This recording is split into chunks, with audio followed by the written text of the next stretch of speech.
An 8-year-old boy shows up at a corporate office asking for a job interview and makes everyone laugh at him.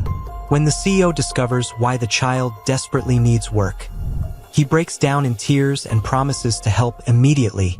The rain fell in steady sheets across downtown Seattle's concrete landscape, transforming the bustling Tuesday morning into a symphony of clicking heels, honking horns, and the rhythmic percussion of water against glass. Among the sea of dark umbrellas and hurried professionals, a small figure stood motionless on the sidewalk, his gaze fixed upward at the imposing glass tower that pierced the gray October sky like a steel needle threading through clouds.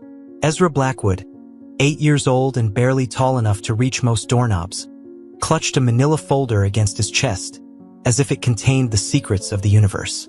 His sneakers, once white but now bearing the battle scars of countless puddle encounters, had developed holes near the toes that made small squelching sounds with each step. The left shoe had a piece of duct tape covering the largest gap, a repair job he had performed himself 3 weeks ago when he noticed his sock getting wet during his walk to school. His jacket, a hand-me-down from the Goodwill store on Capitol Hill, hung loose on his thin frame, the sleeves extending past his wrists and requiring him to push them up every few minutes. The jacket had once belonged to a larger boy, evidenced by the faded name Brandon, written in permanent marker on the inside collar. But Ezra wore it with the dignity of a general's uniform, the navy blue fabric clean despite its obvious age, the zipper carefully maintained and functional. Beneath the jacket, his button-down shirt was pressed with care.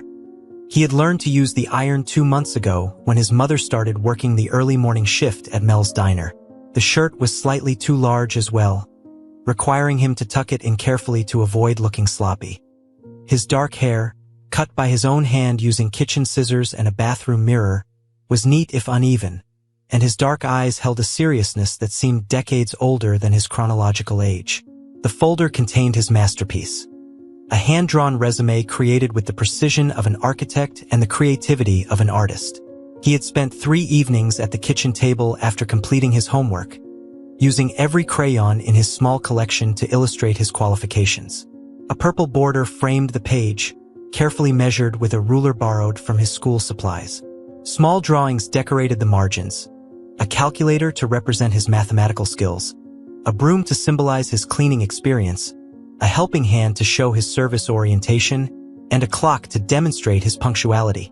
At the top, in his most careful handwriting, the same script that consistently earned him gold stars on his school assignments, he had written, "Ezra Blackwood, ready to work hard for your company." Below that, in smaller letters, age, 8 years old, address, 1247 South Henderson Street, apartment 3B, Seattle, Washington, available immediately for full-time or part-time employment. The qualifications section had been the most challenging to write. How did an 8-year-old list work experience? But Ezra had been resourceful. House manager, June 2024 to present. Responsible for cooking simple meals, managing household budget, maintaining clean living environment, and ensuring all bills are organized for payment. Neighborhood assistant, March 2024 to present. Help elderly neighbors with grocery carrying, pet walking, and light household tasks. Student, September 2018 to present. Maintained perfect attendance, achieved honor roll status for 6 consecutive semesters, demonstrated leadership in group projects. Pemberton and Associates, he whispered to himself, reading the gleaming letters mounted on the building's facade 20 floors above. The company name was etched in brushed steel, each letter 3 feet tall and positioned with mathematical precision across the glass surface. He had practiced saying the name hundreds of times, rolling each syllable around his tongue until it felt as familiar as his own address. This was not his first choice, it was his 7th. 6 other companies had already turned him away, some with amused smiles, others with barely concealed irritation, and one security guard who had threatened to call his parents if he did not leave immediately. But Ezra had done his research, spending hours at the Seattle Public Library learning about each potential employer. Pemberton and Associates was different from the others. Their website spoke of innovative solutions for impossible challenges and turning obstacles into opportunities. These were exactly the kind of phrases that resonated with his 8-year-old logic. If anyone could understand his situation and find a way to help, it would be people who specialized in solving problems that seemed unsolvable. The previous evening, he had sat at his usual computer terminal in the Seattle Public Library's main branch, his legs swinging from the adult-sized chair as he navigated the company's website with the focused intensity of a scholar researching a doctoral dissertation. The library's main branch, with its soaring ceilings and endless rows of books, had become his second home over the past 3 months. Every day after school, he would walk the 12 blocks from Beacon Hill Elementary to downtown, using his school bus pass to save money on public transportation. Mr. Henley, the elderly librarian with kind eyes behind wire-rimmed glasses and a voice like warm honey, had noticed the small boy staying until closing time again. Henry Henley had worked at the library for 37 years, and in all that time, he had never encountered a child quite like Ezra. Most 8-year-olds used the computers for games or videos, but this boy was always researching companies, job requirements, salary information, and employee benefits. "Still job hunting, young man?" Mr. Henley had asked, his white mustache twitching with a mixture of concern and admiration.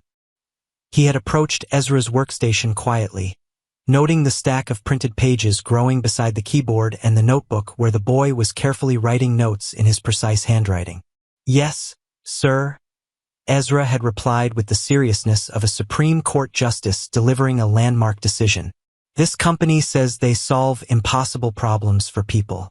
That is exactly what I need. Someone who is not afraid of challenges that seem too big to fix." Mr. Henley had leaned closer to read the screen, observing the boy's methodical approach to his research. Ezra had multiple browser tabs open: the company's main website, their employee testimonials page, news articles about their recent projects, and even their annual charity report. This was not the random clicking of a curious child. This was systematic investigation. "What kind of impossible problem are you trying to solve, son?" Mr. Henley had asked gently, settling into the chair beside Ezra's workstation. Ezra had paused in his typing, his small hands resting on the keyboard as he considered how much to reveal. "My family needs help, Mr. Henley. The kind of help that costs a lot of money. More money than most people ever see in their whole lives. But I think if I could get a good job, maybe I could earn enough to fix everything." The librarian had felt his heart tighten at the matter-of-fact way the boy discussed such adult concerns. "Ezra, sometimes adults have resources to help families that children don't know about. Maybe you should talk to your parents about—" "My mama is trying her best," Ezra had interrupted, his voice firm but respectful. "She is working as hard as anyone can work. But some problems are bigger than working hard can fix. Sometimes you need to find new solutions, and that is what I am doing." Mr. Henley had helped him print the company information, watching as Ezra carefully counted out quarters from a small cloth pouch, money he had earned by returning recyclable bottles and cans found in neighborhood trash bins, by helping Mrs. Garcia next door carry her groceries up 3 flights of stairs, and by organizing the community room in his apartment building every Saturday morning. Each quarter represented hours of work, and the librarian had wanted to offer to cover the printing costs. But something in the boy's dignified demeanor had warned him that charity would not be welcomed. "You know, Ezra," Mr. Henley had said as the pages emerged from the printer, "there are other ways to get help when families are struggling. There are organizations, government programs, community resources." "Mr. Henley, I appreciate your concern," Ezra had replied, gathering his printed pages with careful precision. "But I have researched those options too. Most of them take months to process applications, and they have requirements that we do not meet, or they provide help that is not enough for what we need. I need a solution that works quickly and provides significant financial resources. Employment is the most logical path." The librarian had watched the boy pack his research materials into his worn backpack, noting how he handled each page as if it were precious. "Will you at least promise me that you will be careful? The business world can be challenging for adults, and you are still very young." "I promise to be careful, sir, and thank you for helping me with the computer and the printing. When I get my first paycheck, I will make a donation to the library to help other kids who need to do research." Now, standing before the Harrison building that housed Pemberton and Associates, Ezra felt the weight of his mission settling on his narrow shoulders like a heavy blanket. The building stretched 43 stories into the Seattle sky, its glass surface reflecting the churning clouds above. The architect had designed it to look like a crystal reaching toward heaven, each floor slightly smaller than the one below, creating a tapered effect that drew the eye upward. Corporate warriors in expensive suits flowed around him like water around a stone, their faces buried in smartphones, their minds focused on meetings and deadlines and quarterly reports that determined the fates of companies and careers. Ezra observed these adult professionals with the keen eye of an anthropologist studying a foreign culture. He noticed how they walked, purposefully, never hesitating, always appearing to know exactly where they were going and why. He noticed their clothes, the men in dark suits with ties that probably cost more than his family spent on groceries in a month, the women in sharp business attire with heels that clicked against the pavement like tiny hammers.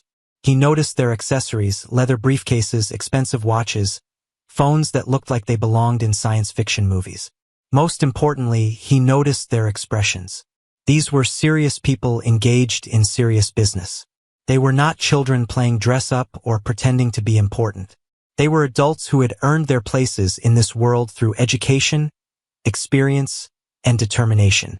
If he was going to succeed in convincing them to take him seriously, he would need to demonstrate that he belonged among them, despite his age and appearance. Ezra took a deep breath, tasting the mixture of rain and exhaust fumes that defined downtown Seattle's morning air, and stepped through the revolving door into another world entirely. The lobby of the Harrison Building was a cathedral of marble and steel, its soaring ceiling disappearing into shadows 20 feet above. The space had been designed to impress and intimidate in equal measure, a testament to the financial power and professional status of the companies that occupied the building's 43 floors. The floor, polished to mirror perfection, reflected the hurried movements of dozens of people crossing its expanse like chess pieces on a giant board.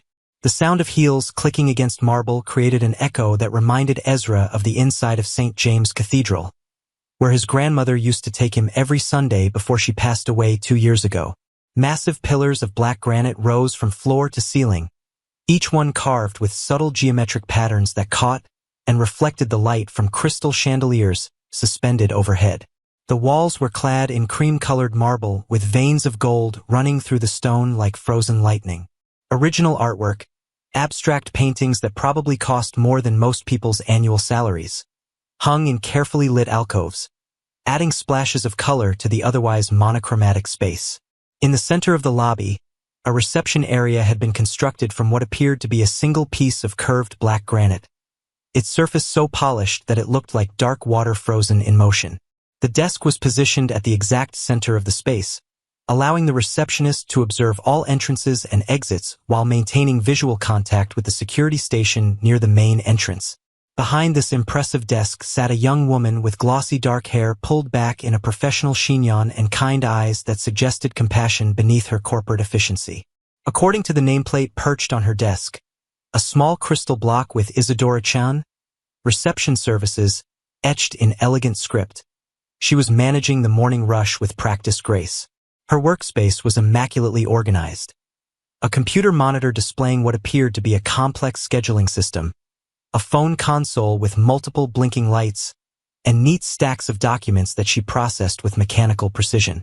Isadora looked up as Ezra approached, her professional smile faltering slightly as she registered his age and appearance. In the 3 years she had worked reception for the Harrison Building, she had encountered every conceivable type of visitor. Angry clients, nervous job applicants, lost tourists, and the occasional celebrity whose business dealings required the services of the building's law firms or consulting companies. But she had never seen an 8-year-old boy in second-hand clothes approaching her desk with the bearing of someone who belonged in this rarefied environment. "Good morning, miss," Ezra said, his voice carrying clearly despite the nervous flutter in his chest. He had practiced this moment in front of his bedroom mirror until the words felt smooth and natural, but the reality of the marble cathedral around him was more overwhelming than he had anticipated. "I am here for a job interview. I have an appointment." The words hung in the air like a challenge to reality itself. Isadora blinked twice, certain she had misheard something fundamental about the situation. The morning rush had brought the usual parade of consultants, executives, delivery personnel, and various business visitors, but never an 8-year-old in second-hand clothes carrying what appeared to be homework in a manila folder. "I'm sorry, sweetheart," she said, her voice gentle but confused. "Did your parents send you here? Are you looking for someone specific? Maybe you are here for Take Your Child to Work Day." Even as she said it, she realized that Take Your Child to Work Day was typically held in April, not October, and certainly not on a random Tuesday morning. "No, Mississippi. I am looking for a job," Ezra replied, setting his folder carefully on the reception desk's polished surface. The contrast between his small manila folder and the elegant crystal accessories on her desk was stark. But he handled it with the same care he might use when placing flowers on an altar. "I researched your company very thoroughly. You help businesses solve impossible problems. I have an impossible problem that needs solving, and I am willing to work very hard to earn the money to fix it." The lobby's ambient noise, the clicking of heels, the murmur of business conversations, the gentle hum of climate control systems, seemed to dim as Isadora processed this unexpected situation. Around them, the morning rush continued its relentless pace, but something about this small boy's earnest demeanor demanded attention that felt almost gravitational in its pull. His vocabulary was unusually mature, his posture remarkably straight, and his eyes held a gravity that seemed far too heavy for someone who should be worried about homework and playground games and whether his favorite cartoon would be on television that evening. "Honey, I don't think we have any positions available for someone your age," Isadora said carefully, glancing around the lobby as if searching for hidden cameras or some explanation for this surreal moment. "Maybe you should talk to your parents about this? I am sure they would want to know where you are." "Miss, with all due respect," Ezra said, unconsciously mimicking the formal language he had heard in movies about business and in the news programs his mother watched every evening. "I do not need my parents' permission to seek employment. I am here because I am qualified and motivated. May I please speak with someone in human resources about available positions?" The conviction in his voice was so absolute, so utterly sincere, that Isadora found herself at a loss for words. This was definitely not covered in her employee handbook, which ran to 47 pages and seemed to anticipate every conceivable workplace scenario except this one. As she struggled to formulate a response that would be both kind and appropriate, a small crowd began to gather. Richard Walsh from accounting was the first to notice, pausing mid-stride as he processed the unusual scene at the reception desk. Richard was a man in his 50s who had worked in corporate environments for nearly 3 decades, and he prided himself on having seen everything the business world had to offer. But this was genuinely new territory. "Is that kid applying for a job?" he asked loudly enough to catch the attention of several passing colleagues, his voice carrying the incredulous tone of someone witnessing a dog riding a bicycle. "Oh my God, he is," laughed Jennifer Park from marketing, pulling out her smartphone with the reflexive speed of someone who had been trained to recognize viral content opportunities. "This is going viral. Little dude, are you for real? Are you actually trying to get a job here?" Her voice carried across the marble space, amplified by the acoustic properties of the soaring ceiling. Within minutes, the marble lobby had become an impromptu theater, with corporate employees forming a loose semicircle around the reception desk like spectators gathering for a street performance. Some were openly amused, others were pulling out phones to record what they assumed was an elaborate prank or publicity stunt orchestrated by a local news station or perhaps a social media influencer looking for content. The sound of muffled laughter began to echo off the marble walls as words spread through the building's ground floor like wildfire. "Child labor laws, anyone?" called out Derek Morrison from legal, eliciting a round of chuckles from his colleagues. Derek was known for his dry humor and his ability to find the regulatory violation in any workplace situation, no matter how innocent it might appear. "Maybe he is here about our internship program," suggested Amanda Foster from operations, her voice dripping with mock seriousness. "Though I think we usually require a high school diploma. What do you think, kid? Did you bring your transcript?" The crowd laughed appreciatively at her wit. "I bet his resume is adorable," added someone from the back of the growing crowd. "Probably lists playing with toys under special skills." The laughter grew louder and more animated, and Ezra felt his cheeks burning with embarrassment that spread across his face like spilled paint. But he had not come this far to be deterred by adult amusement. He had faced worse than mockery in his 8 years of life. He had faced genuine hardship, real problems that required adult solutions, and moments when laughter had been the last thing anyone in his family had felt capable of producing. He had learned that persistence often succeeded where initial attempts failed, and that dignity could be maintained even in the face of ridicule. "Miss Chen," he said, reading her nameplate carefully and pronouncing her name with the same respect he would use when addressing a teacher or a judge. "I understand this is unusual, but I have prepared a professional resume, and I am ready to discuss my qualifications with the appropriate personnel. I am not here as a joke or a game. This is very important to me." The sincerity in his voice cut through the laughter like a sharp blade through silk. The words carried a weight that seemed disproportionate to their source, and several of the gathered employees exchanged uncomfortable glances, suddenly aware that their amusement might be misplaced.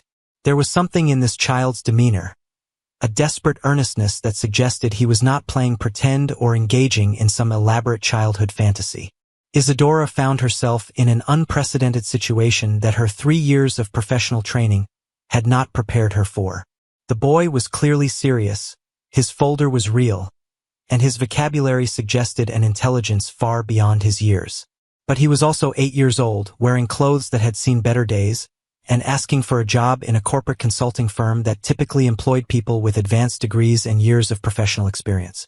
The sound of sharp heels against marble announced the arrival of Cordelia Ashworth, head of human resources, whose reputation for efficiency was matched only by her intolerance for office disruptions that interfered with the smooth operation of the workplace. She moved through the crowd like a ship cutting through water, her gray suit immaculate, her expression suggesting that someone was about to receive a very stern lecture about appropriate workplace behavior and professional boundaries. Cordelia Ashworth was a woman who had built her career on maintaining order in environments that naturally tended toward chaos. At 38, she had worked her way up from an entry-level position to head an entire department through a combination of meticulous attention to detail, unwavering professionalism, and an ability to solve personnel problems before they became personnel crises. She did not appreciate surprises, irregularities, or situations that fell outside the clearly defined parameters of corporate policy. "What exactly is happening here?" Cordelia demanded, her voice carrying the authority of someone accustomed to immediate compliance and detailed explanations. "Why is there a crowd in our lobby, and why is everyone taking pictures? This is a place of business, not a social media platform." "Miss Ashworth," Isadora said, relief evident in her voice like someone who had been waiting for adult reinforcement. "This young man is here requesting a job interview. I was just trying to explain that." "A job interview?" Cordelia's eyebrows rose nearly to her hairline as she focused on Ezra for the first time, taking in his second-hand clothes, his carefully maintained posture, and the manila folder he held like a shield. "Young man, this is a place of business, not a playground. You need to return to wherever you came from immediately." Ezra straightened his shoulders and met her gaze directly, a gesture that required him to tilt his head back at an uncomfortable angle. Despite the significant difference in their heights and the obvious imbalance in their respective positions of authority, he maintained eye contact with the steady determination of someone who had already decided that retreat was not an option. "Miss Ashworth, I understand your skepticism, but I am not here to play. I am here because I need a job, and your company has a reputation for solving difficult problems. I have prepared a resume, and I am ready to discuss how I can contribute to your organization." With ceremonial precision that suggested he had rehearsed this moment many times, he opened his manila folder and withdrew his handmade resume.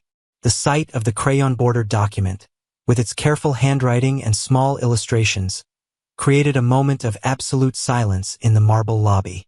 The contrast between his formal language and his child's artwork was so striking that even Cordelia found herself momentarily speechless. The resume was a masterpiece of 8-year-old professionalism.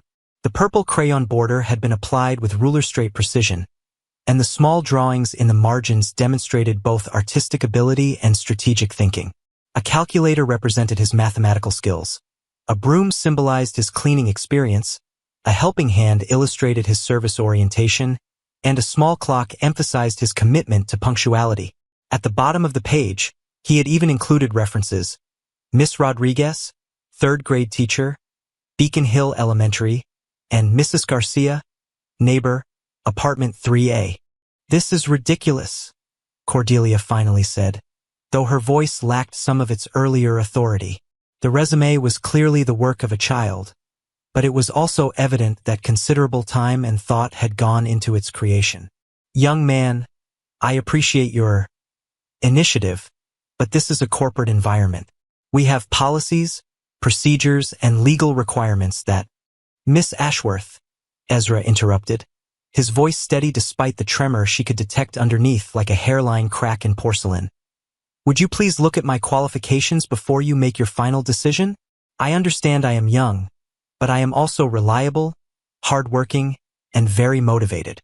All I am asking for is 5 minutes of your time." The gathered crowd had grown silent, sensing that this moment had somehow shifted from comedy to something more complex and potentially profound. The boy's composure in the face of adult dismissal was remarkable, and his continued formality in the face of obvious embarrassment suggested a strength of character that was both impressive and slightly heartbreaking. Cordelia looked down at the hand-drawn resume, then at the small boy who had created it with such obvious care and desperate hope. Her practical mind told her to end this disruption immediately, to restore order to the lobby and return everyone to their respective responsibilities. But something about his unwavering determination gave her pause. In 20 years of human resources work, she had interviewed hundreds of job applicants, from recent college graduates to seasoned executives, but she had never encountered anything quite like this combination of youth and resolve. 5 minutes, she said finally, surprising herself as much as everyone else in the lobby. "I will give you 5 minutes here in the lobby to present your qualifications. But then you must leave, and this circus needs to end." The crowd pressed closer, phones held high like digital torches, as Ezra straightened to his full height and prepared to make his case. Unknown to any of them, 43 floors above their heads, Donovan Pemberton was standing at his office window, watching the unusual gathering in his lobby with growing curiosity that had begun to eclipse his preparation for the morning's board meeting. From his aerial perspective, the CEO could see the small figure at the center of the crowd, could observe the way the adults were arranged around him like spectators at a performance. Something about the scene triggered a memory of his own son at that age. Earnest, determined, believing that the adult world could be navigated through sheer force of will and good intentions. Donovan had been preparing for a quarterly review meeting, his mind focused on profit margins and market analysis.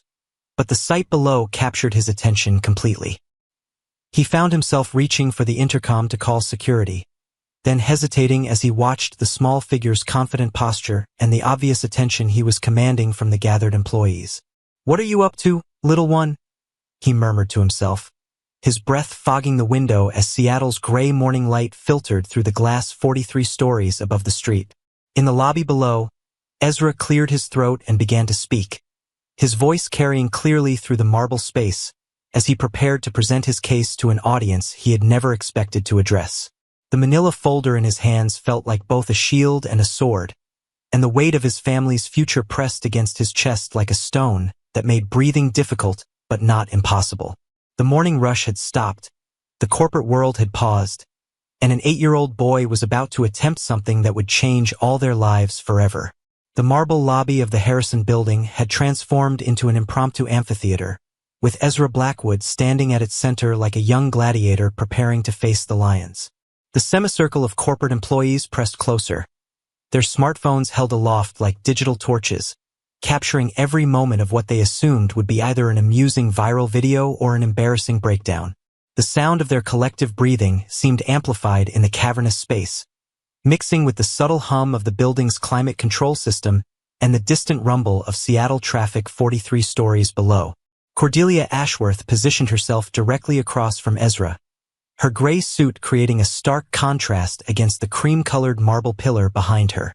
At 38, she had conducted hundreds of job interviews, from entry-level positions to executive appointments, but never under circumstances that felt more like a public performance than a professional consultation. Her expression maintained its characteristic stern efficiency, though something flickered in her eyes. Perhaps curiosity, perhaps the slightest hint of admiration for the boy's unwavering composure. "Very well, Mr. Blackwood," she said, consulting his handmade resume with the same attention she might give to a Harvard MBA's credentials. "Since you have requested a formal interview, we shall conduct one properly. Please state your full name, age, and current educational status." Ezra straightened his shoulders, pushing back the too long sleeves of his second-hand jacket with a gesture that had become habitual. "My name is Ezra Michael Blackwood. I am 8 years old, and I am currently a third-grade student at Beacon Hill Elementary School, where I maintain perfect attendance and honor roll status." "Perfect attendance," repeated Jennifer Park from marketing, her voice carrying just enough sarcasm to draw snickers from the crowd. "That is impressive for someone skipping school to job hunt." "Miss," Ezra replied, turning to address Jennifer directly with the same respectful tone he used when answering questions in class. "Today is a professional development day at my school. All students have been dismissed so that teachers can attend training sessions. I am using this opportunity productively by pursuing employment opportunities." The accuracy of his statement caught Jennifer off guard. Several employees checked their phones, confirming that the Seattle Public School District had indeed scheduled professional development for this Tuesday. The boy had not only told the truth, but had strategically planned his job hunting around his educational responsibilities. "Interesting," Cordelia said, making a note on a small pad she had produced from her jacket pocket. "And what specific position are you seeking with Pemberton and Associates?" "I am seeking any position that would allow me to earn a substantial income quickly," Ezra replied without hesitation. "I am willing to work after school, on weekends, and during holidays. I can perform data entry, filing, cleaning, organizing, or any other tasks that need to be completed. I am particularly good with numbers and organization." Richard Walsh from accounting laughed outright. "Kid, do you even know what a consulting firm does? We don't have paper routes or lemonade stands." Ezra turned to face Richard with the same serious expression he had maintained throughout the encounter. "Mr. Walsh, I researched your company extensively. Pemberton and Associates provides strategic consulting services to businesses facing operational challenges. You help companies optimize their processes, reduce costs, and increase efficiency. Your average project fee ranges from $50,000 to $200,000, and your client retention rate is 87%, which indicates exceptional service quality." The laughter died abruptly. Richard's eyebrows rose nearly to his receding hairline as he processed the fact that this 8-year-old had just recited statistics that some of his own colleagues might not know off the top of their heads. "Where did you learn that information?" Cordelia asked, her professional mask slipping slightly to reveal genuine curiosity. "From your annual report, your website, and 3 articles in the Seattle Business Journal from the past 18 months, Ezra replied matter-of-factly. "I also read your company's mission statement, your employee testimonials, and your corporate social responsibility initiatives. That is why I chose to apply here. You state that you solve impossible problems, and that is exactly what I need." The crowd had grown silent, the earlier atmosphere of amused condescension gradually giving way to something approaching respect. This was not a child playing dress-up or engaging in some elaborate fantasy. This was a young person who had done his homework with the thoroughness of a professional researcher. Cordelia consulted her notes again, her pen moving across the paper with increased frequency. "Tell me about your work experience, Mr. Blackwood." Ezra opened his manila folder and withdrew a second sheet of paper, supplementary documentation he had prepared in case the interview progressed beyond basic questions. "I have been managing my household responsibilities since June of this year. This includes meal planning and preparation, budget management, bill organization, and maintenance of our living space. I can provide specific examples if you would like." "Please do," Cordelia said, her tone shifting from skeptical to genuinely interested. "Every Sunday, I plan our meals for the week based on available funds and nutritional requirements." Ezra began, his voice gaining confidence as he discussed topics where his expertise was unquestionable. "I have learned to prepare 15 different meals that cost less than $5 to feed 2 people. I maintain a spreadsheet of our monthly expenses, categorized by necessity level, and I have identified 12 areas where we have reduced costs by a total of $63 per month. He paused to gauge her reaction before continuing. I also help our neighbors with various tasks. Mrs. Garcia in apartment 3A pays me $2 every Tuesday to help her carry groceries up 3 flights of stairs because she has arthritis in her knees. Mr. Patterson in apartment 1C gives me $5 twice a month to organize his recycling because his eyesight is not good enough to read the sorting instructions. I have earned $147 this way since March. What do you do with the money you earn? Asked Amanda Foster from operations, her earlier mockery replaced by what sounded like genuine curiosity. I save 80% for our emergency fund, Ezra replied promptly. 10% goes to school supplies and personal necessities, and 10% I donate to the food bank at our community center, because there are families who need help more than we do. The mathematical precision of his answer, and the casual reference to donating money while clearly needing every dollar himself, created another moment of silence in the marble lobby. Several employees exchanged glances that suggested they were beginning to reassess their initial assumptions about this unusual job applicant. Mr. Blackwood, Cordelia said carefully, these are impressive demonstrations of responsibility, but they do not constitute professional work experience. What makes you think you are qualified for employment at a consulting firm? For the first time since the interview began, Ezra hesitated. This was the question he had practiced answering in front of his bedroom mirror dozens of times. But the reality of standing before a crowd of adults in expensive suits made the words more difficult to find. Miss Ashworth, he said finally, I understand that I do not have traditional qualifications. I do not have a college degree or years of professional experience. But I have something that many adults lose over time. I have motivation that comes from necessity, not choice. He paused, organizing his thoughts with the same careful precision he applied to balancing his family's budget. When you need something desperately enough, you learn to find solutions that other people might not see. You learn to work harder than you thought possible. You learn to be creative and resourceful because giving up is not an option. The crowd pressed closer, sensing that the boy was approaching something significant. Even the employees who had been checking their phones or whispering among themselves were now focused entirely on his words. I may be 8 years old, but I understand responsibility better than some adults. Ezra continued, his voice growing stronger with each sentence. I understand what it means to keep promises, to work when you do not feel like working, to sacrifice what you want for what you need. These are not skills that come from textbooks or training programs. These are skills that come from necessity. Cordelia found herself writing notes faster than she had during any interview in recent memory. Can you give me a specific example of problem-solving skills you have developed? Yes, miss, Ezra replied immediately. 2 months ago, our refrigerator stopped working. We could not afford to repair it or replace it, and we were going to lose all our food. I researched the problem and learned that it was likely a blocked drainage tube. I found instructional videos at the library, borrowed tools from Mr. Patterson, and fixed it myself. The total cost was $3.27 for cleaning supplies.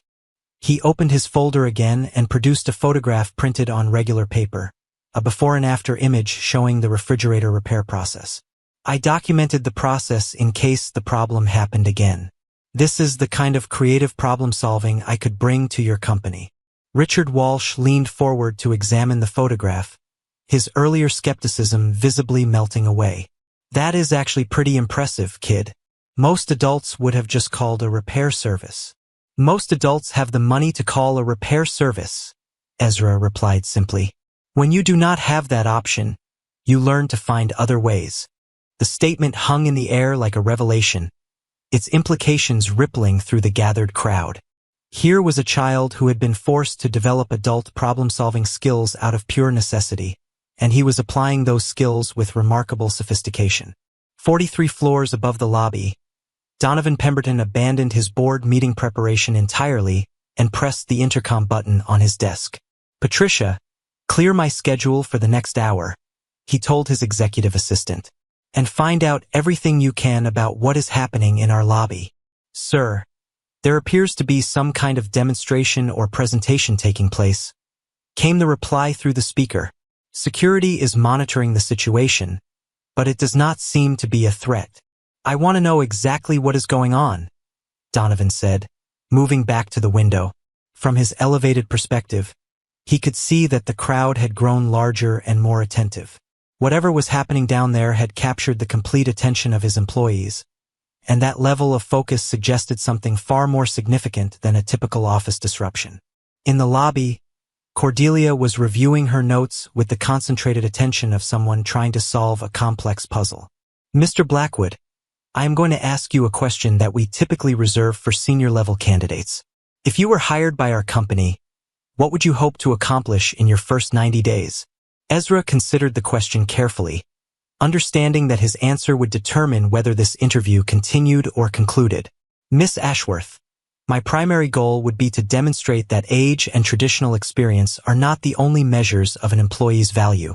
I would focus on tasks that require attention to detail, reliability, and creative thinking rather than specific technical knowledge. He paused to gather his thoughts, then continued with increasing confidence. I would also hope to learn from experienced professionals like yourself and your colleagues. Every person in this lobby has knowledge and skills that could help me become more effective. My goal would be to contribute immediately while preparing for greater responsibilities as I grow and learn. And what would motivate you to work hard for our company? Cordelia asked, though something in her tone suggested she already suspected the answer might be more complex than typical responses about career advancement or professional fulfillment. This was the moment Ezra had been simultaneously preparing for and dreading. The question that would require him to reveal why a third grader was desperately seeking employment, why he had spent months researching companies and practicing interview skills instead of playing video games or watching cartoons.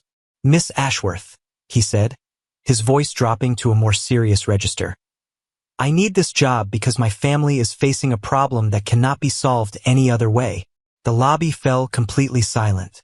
Even the background hum of the building systems seemed to fade as everyone present focused on the small boy, who was clearly preparing to share something deeply personal. What kind of problem, Mr. Blackwood?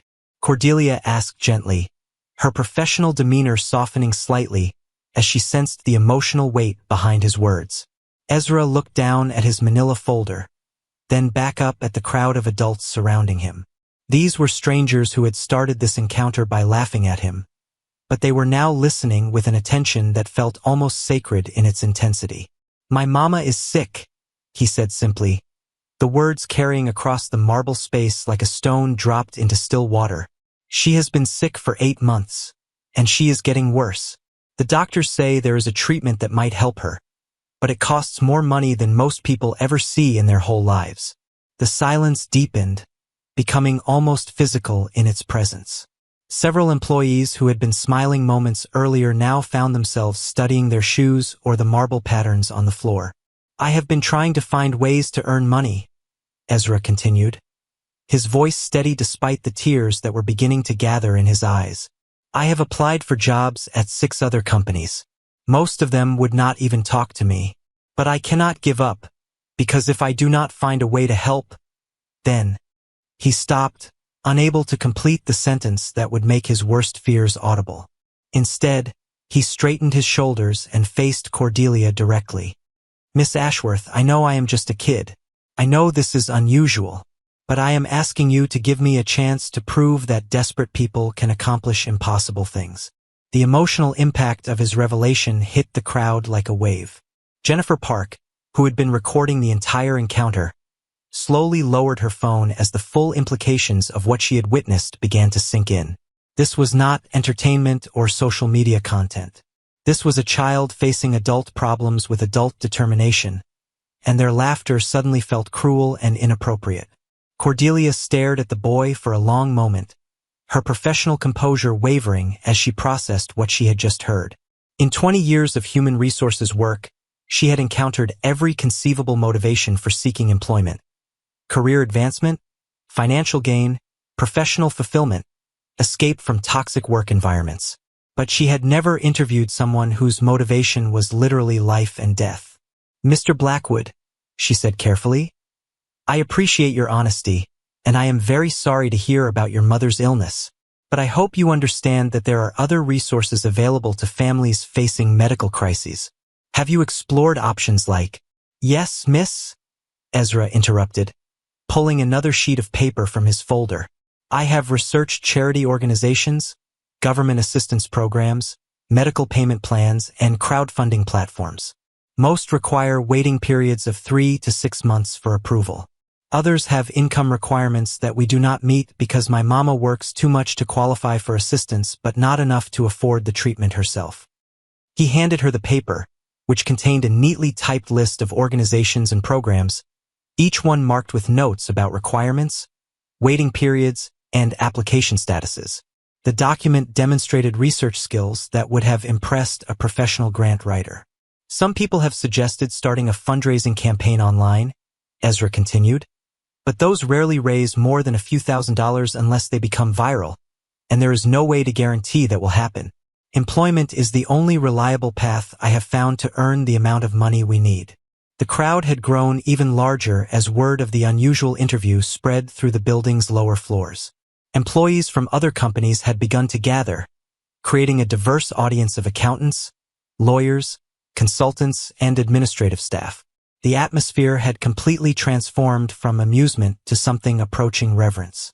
Richard Walsh stepped forward, his earlier skepticism replaced by obvious concern. "Kid, exactly how much money are you trying to earn?" Ezra consulted another paper from his folder, a medical estimate that looked official and intimidating. "The treatment costs $47,000. Insurance will not cover it because they say it is experimental. We need to pay for it in advance before they will schedule the procedure." The number hit the crowd like a physical blow. $47,000 represented more money than many of them had in their savings accounts, an amount that would be challenging for most middle-class families to raise quickly, and absolutely impossible for an 8-year-old to earn through traditional employment. "When do you need this money?" Cordelia asked, though her expression suggested she already feared the answer. "The doctors say my mama has 6 to 8 weeks before." Ezra's voice broke slightly, and he paused to regain his composure. "Before the window for this treatment closes. So I need to earn the money as quickly as possible." The mathematical impossibility of his situation became clear to everyone present simultaneously. Even if a company were willing to hire an 8-year-old, even if child labor laws could somehow be circumvented, even if he worked every available hour at minimum wage, he could not possibly earn $47,000 in 6 weeks. The crowd began to murmur among themselves, their conversations creating a low buzz that filled the marble space. Some were discussing the legal and ethical implications of his request, others were calculating the financial mathematics, and a few were quietly debating whether this was an elaborate scam or a genuine crisis. Above them all, unseen and unheard, Donovan Pemberton was making a decision that would change multiple lives forever. He had been listening to the security feed from the lobby, his preparation for the board meeting completely forgotten as he heard the 8-year-old boy's story unfold. Now he was walking toward his private elevator, his mind racing with possibilities and his heart breaking for reasons he had not fully examined. In the lobby, Cordelia was struggling with a situation that fell completely outside her professional training and corporate experience. She looked at the boy's carefully prepared documents, at his earnest expression, at the crowd of employees who were clearly waiting for her to provide some kind of resolution to this unprecedented scenario. "Mr. Blackwood," she said finally, "I want you to know that your determination and preparation are remarkable. In my professional opinion, you have demonstrated qualities that many adult applicants lack. However, there are legal and practical constraints that prevent us from offering you employment." Ezra's face fell, but he maintained his composure with the dignity of someone far older than his 8 years. "I understand, Miss Ashworth. Thank you for taking the time to interview me properly. I appreciate that you treated me with respect." He began to gather his papers, carefully returning each document to his manila folder with the same precision he had used when presenting them. The crowd watched this ritual with the solemnity of people witnessing something that felt historically significant, though none of them could have articulated exactly why. "However," Cordelia continued, causing Ezra to pause in his packing, I would like to discuss your situation with our senior management. Would you be willing to wait here while I make some inquiries? Yes, miss, Ezra replied immediately, hope flickering back to life in his dark eyes. I can wait as long as necessary. As Cordelia moved toward the security desk to use a private phone, the elevator in the center of the lobby chimed softly. The doors opened with the whispered efficiency of expensive machinery, and Donovan Pemberton stepped into the marble cathedral that had become an unexpected theater. At 45, Donovan Pemberton commanded attention without effort. Tall and imposing in his perfectly tailored charcoal suit, he possessed the kind of presence that comes from years of making decisions that affect hundreds of lives and millions of dollars. His dark hair was touched with silver at the temples, and his blue eyes held the sharpness of someone accustomed to seeing through corporate deceptions and negotiating complex deals. But as he approached the crowd gathered around one small boy, those sharp eyes held something else entirely. A curiosity mixed with recognition, as if he were seeing something in Ezra that reminded him of a younger version of himself, or perhaps of the son with whom he had been struggling to connect since his divorce. The employees parted before him like the Red Sea, their conversations dying as they recognized their CEO and wondered why he had personally descended from the executive floors to investigate a lobby disturbance. Ezra looked up at the approaching figure and immediately understood that this was someone important. Someone whose attention represented either his greatest opportunity or his final rejection. He stood straighter, smoothed down his uneven hair, and prepared to make his case one more time to the person who might actually have the power to change everything. The marble lobby of the Harrison Building had witnessed countless moments of corporate drama over its decades of existence. Hostile takeovers announced in hushed tones, million-dollar deals celebrated with champagne, careers destroyed with a single phone call. But nothing in its distinguished history had prepared the space for the moment when Donovan Pemberton, chief executive officer of one of Seattle's most respected consulting firms, stepped out of his private elevator to personally investigate why an 8-year-old boy was requesting employment. The assembled crowd parted before him with the automatic deference that accompanies genuine power. Employees who had been recording the proceedings on their smartphones quietly lowered their devices, suddenly aware that their CEO's unexpected presence had transformed this from an amusing office anecdote into something that demanded professional gravity. The clicking of heels against marble ceased, conversations died mid-sentence, and even the ambient sounds of the building seemed to diminish in respect for the authority that had just entered their midst. Donovan Pemberton was a man who had built his reputation on reading people quickly and accurately. In the world of corporate consulting, the ability to assess a client's true needs within minutes of entering a conference room often meant the difference between securing a 6-figure contract and walking away empty-handed. He possessed what his colleagues called executive intuition, an almost supernatural ability to see through polished presentations and identify the genuine motivations that drove business decisions. Now, as he approached the small figure standing at the center of the marble cathedral, that same intuition was telling him something extraordinary. This was not a prank, not a publicity stunt, not even an overly ambitious child playing at being an adult. This was a young person facing genuine crisis with remarkable composure, and everyone in the lobby knew they were witnessing something unprecedented. Ezra Blackwood looked up at the approaching CEO and immediately understood that his moment of truth had arrived. Everything he had learned about corporate hierarchy from his library research told him that this was a person whose attention represented either salvation or final rejection. There would be no appeal beyond this moment, no second chance to make his case. Whatever happened in the next few minutes would determine not just his own future, but potentially his mother's survival. "Good morning," Donovan said, his voice carrying easily through the marble space despite its conversational volume. "I am Donovan Pemberton, and I believe you have been seeking employment with my company." "Yes, sir, Mr. Pemberton," Ezra replied, extending his small hand with the formal precision he had observed in business movies. "My name is Ezra Blackwood, and I would very much like to discuss career opportunities with Pemberton and Associates." The handshake that followed was perhaps the most surreal moment in the CEO's 23-year career.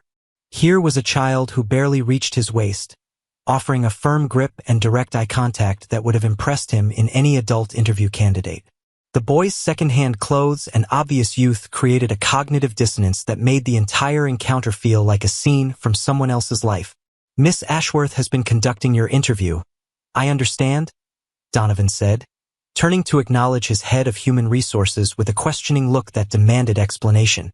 "Yes, sir," Cordelia replied, consulting her notepad with the same attention she would give to any other candidate evaluation. "Mr. Blackwood has demonstrated remarkable preparation, impressive problem-solving abilities, and unusual maturity for his age. However, there are obvious legal and practical constraints that prevent traditional employment." Donovan nodded thoughtfully, then returned his attention to Ezra.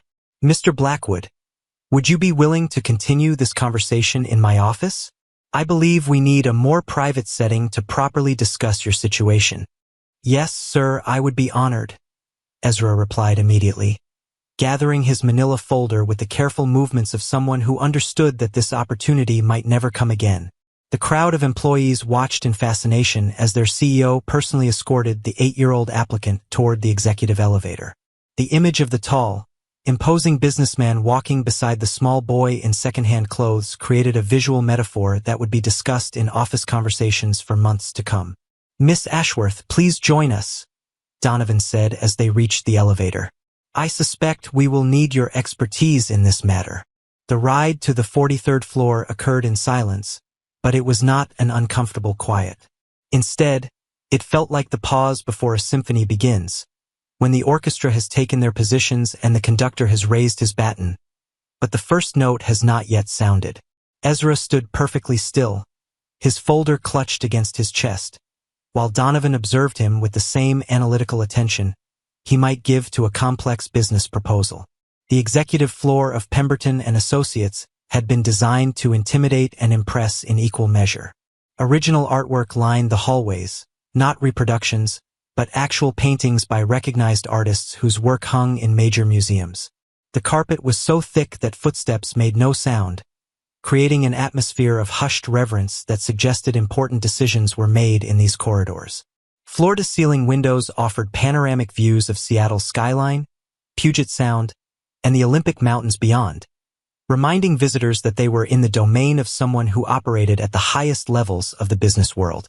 Donovan's corner office was a monument to professional achievement and personal taste. The space was larger than most people's apartments, with a sitting area arranged around a marble coffee table, a conference table that could accommodate 12 people, and a massive desk position to take advantage of the spectacular view. The walls displayed his MBA from Wharton, photographs with senators and governors, and awards recognizing his contributions to Seattle's business community. But as Ezra entered this temple of corporate power, he showed no sign of being overwhelmed. Instead, he examined his surroundings with the same careful attention he had given to researching the company, as if he were filing away details that might prove useful in future conversations. "Please, have a seat," Donovan said, gesturing toward the leather chairs arranged around the coffee table. "Can I offer you something to drink? Water? Juice? Coffee?" "Water would be very nice, sir, thank you," Ezra replied, settling into a chair that was clearly designed for adult proportions. His feet did not touch the floor, and he had to scoot back to properly support his back, but he maintained his dignity throughout the adjustment process. Donovan poured water from a crystal pitcher into a matching glass, noting how Ezra accepted it with both hands and took only small sips, as if he were rationing a precious resource. This small detail triggered another wave of curiosity about the boy's background and circumstances. "Mr. Blackwood," Donovan began, settling into the chair across from him, "I have been watching your interview from my office, and I must say that your presentation was quite impressive. Miss Ashworth tells me that you have prepared thoroughly for this meeting." "Yes, sir, I have," Ezra replied, opening his folder and withdrawing a third sheet of paper that neither Cordelia nor the lobby crowd had seen. "I researched your personal background as well as your company's history. I know that you built Pemberton and Associates from a 3-person startup to a firm with 47 employees and annual revenues of approximately $12 million. I know that you graduated from the University of Washington with a degree in business administration and earned your MBA from the Wharton School at the University of Pennsylvania." He paused to consult his notes, then continued with the same methodical precision. I also know that you have been recognized by the Seattle Chamber of Commerce 3 times for outstanding business leadership, that you serve on the board of directors for the Children's Hospital Foundation, and that you have a 16-year-old son named Nathaniel who attends Lakeside School. The mention of his son hit Donovan like an unexpected punch to the chest. His relationship with Nathaniel had been strained since the divorce 2 years earlier, a casualty of the emotional wreckage that had followed the end of his marriage. The boy's research had apparently been thorough enough to uncover personal details that were not widely publicized. "That is very thorough research, Mr. Blackwood," Donovan said carefully. "But I suspect there are things about my family situation that your research did not reveal." "Yes, sir, I am sure that is true," Ezra replied with surprising empathy. "Public information only tells part of anyone's story. The important parts usually have to be shared personally."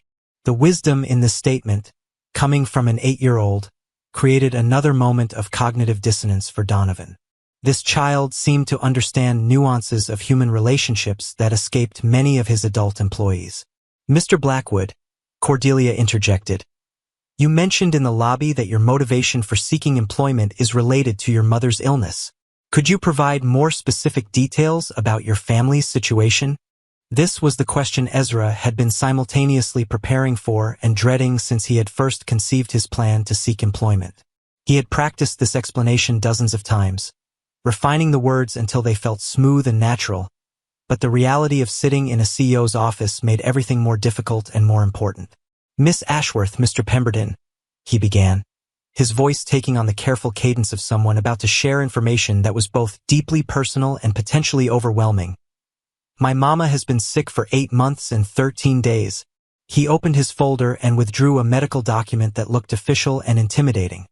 A treatment summary from Seattle Cancer Care Alliance that he had somehow obtained despite the privacy laws that typically protected such information.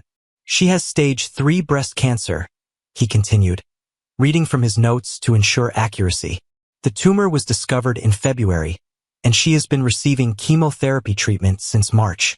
The doctors say that the standard treatment protocol has not been as effective as they hoped, and the cancer has continued to grow despite 3 different medication combinations." Donovan felt his chest tighten as he listened to the 8-year-old recite medical terminology with the precision of a physician presenting a case study. The clinical language could not disguise the devastating implications of what the boy was describing. 2 weeks ago, her oncologist, Dr. Patricia Williams, informed us that there is an experimental treatment available. Ezra continued, his voice remaining steady despite the tears that were beginning to gather in his eyes. "It is called targeted immunotherapy, and it has shown promising results in clinical trials for patients with my mama's specific type of cancer." He produced another document, a detailed medical estimate that itemized costs with brutal clarity. The treatment consists of 12 weekly infusions followed by maintenance therapy for 6 months. The total cost is $47,350. Our insurance company has denied coverage because they classify it as investigational rather than standard care. The silence that followed was profound and heavy. Cordelia found herself staring at the medical documents, trying to process the fact that a 3rd grader had somehow navigated the complexities of cancer treatment options and insurance appeals with apparent expertise. "Mr. Blackwood," Donovan said gently, "this is an enormous burden for anyone to carry, let alone someone your age. Have you discussed this situation with other adults who might be able to help?" "Yes, sir, I have," Ezra replied, producing yet another document from his seemingly endless folder. "I have contacted 17 different charitable organizations that provide assistance to cancer patients. Most have waiting lists of 3 to 6 months. 3 organizations have income requirements that we do not meet. My mama earns too much money to qualify for assistance, but not enough to afford the treatment herself." He consulted his notes before continuing. "I also researched crowdfunding platforms like GoFundMe and medical fundraising websites. The average campaign raises less than $3,000, and successful campaigns typically require extensive social media promotion and media coverage, which we do not have access to." Donovan was beginning to understand the thoroughness of the boy's research and the desperation that had driven him to seek employment as his solution. "What did the doctors tell you about timing for this treatment?" This was the question Ezra had been dreading most, the one that contained information he could barely bring himself to say aloud. Dr. Williams said that my mama has 6 to 8 weeks before the cancer progresses to a point where the experimental treatment would no longer be effective. The words hit both adults like physical blows. 6 to 8 weeks represented an impossibly short timeline for raising $47,000 through any conventional means, and absolutely impossible for an 8-year-old to earn through employment. After that point, Ezra continued, his voice beginning to crack despite his efforts to maintain composure, she would only qualify for palliative care, which means making her comfortable while he could not complete the sentence. The clinical terminology that he had mastered so thoroughly failed him when it came to articulating the ultimate consequence of failure.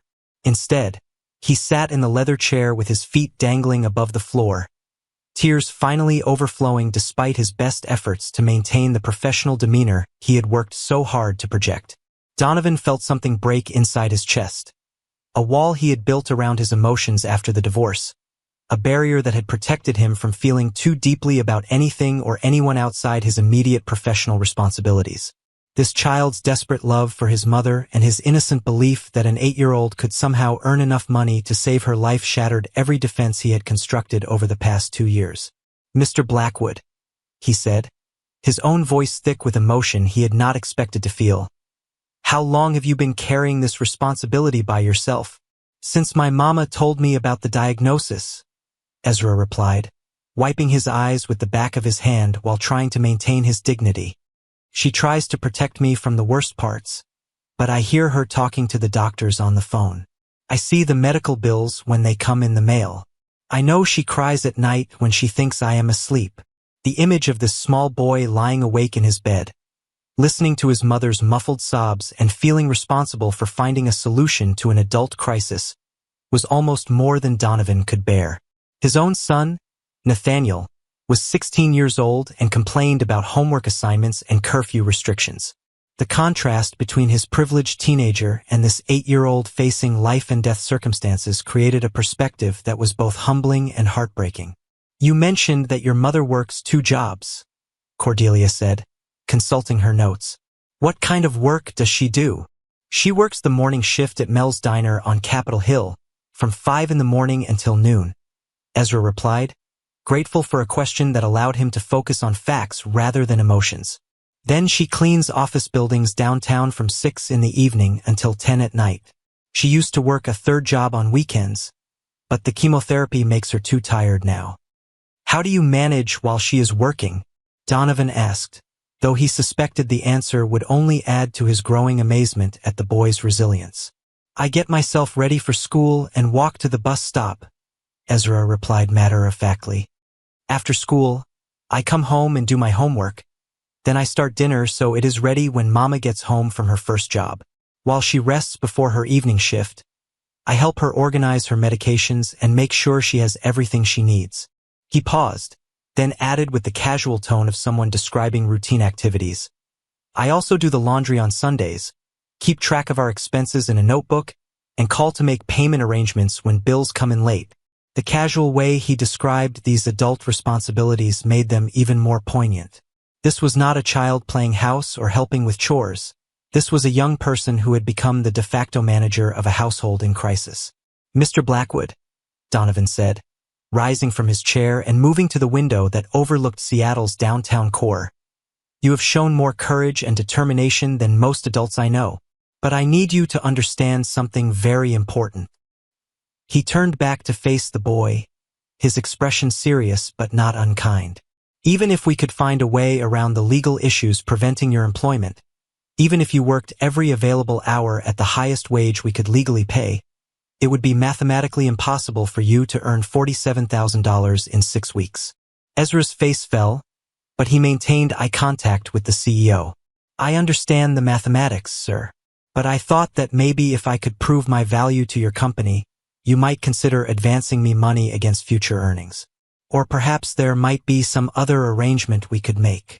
The simplicity of his proposal, and the faith it represented in the fairness of the adult world, broke Donovan's heart completely.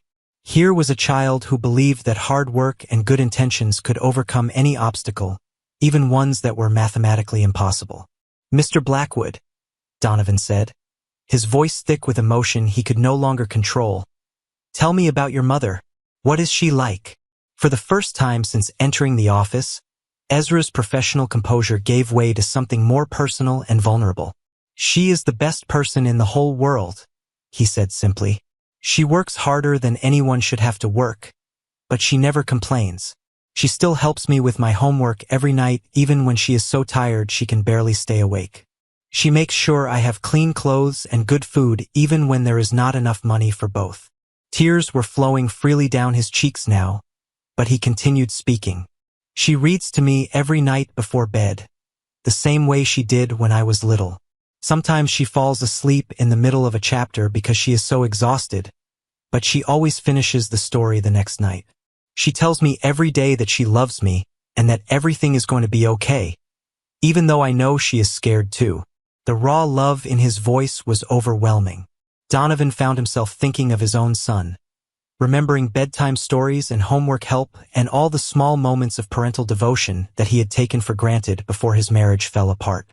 "She taught me that when people need help, you help them if you can," Ezra continued.